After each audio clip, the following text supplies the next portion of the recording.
Dahil gusto nila makapag-uwi ng total na 200,000. Yay! 200,000! Let's go, Ate Sanya! For the win, yo! Hindi ng 20,000 ang napili nilang charity. Ano ba napili nyo, Sanya? Napag-usapan namin na bahay kalinga ito, no? Kung for dyan po ito. At ayun, baka malaking tulong to para sa kanila. Bahay Kalinga. Yan po. Let's do this! 20,000. Ngayon, it's time for Fast Money. Si Alden nasa waiting area sa likod. Give me 20 seconds on the clock, please. Here we go! Ilang sapatos ang karaniwan mong isinusukat bago ka mag-decide kung ano ang bibilhin mo? Ate Sweepers! Tatlo?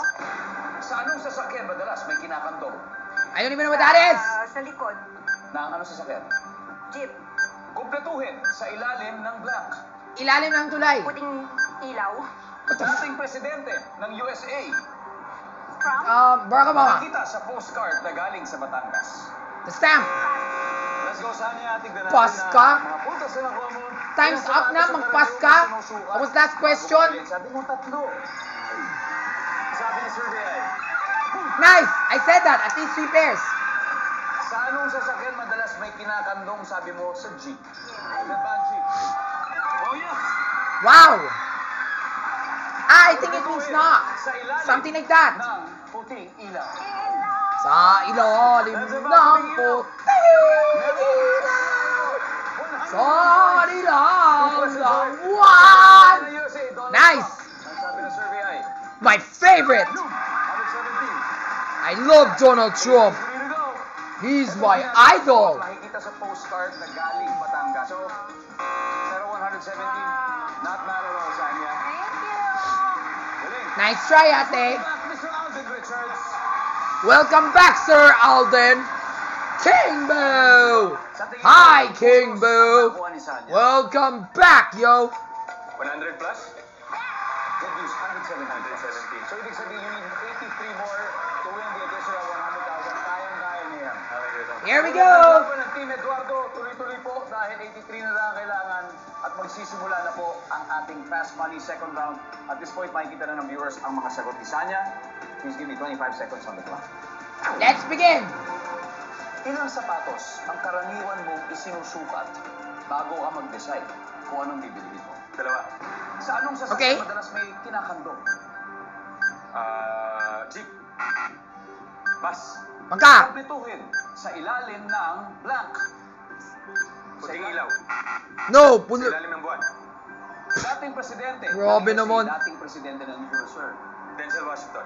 Makikita sa postcard na galing Batangas. Beach. Let's go, Alden. Okay?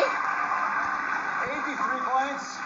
Ilang sapatos ang karaniwang mo sinusukat bago mag-decide kung ilan ang bibilin mo? Sabi mo, 2. Answer ba? Nice! At least 2 pairs can do. Yes, sir. Excellent. Ang top answer ay 3.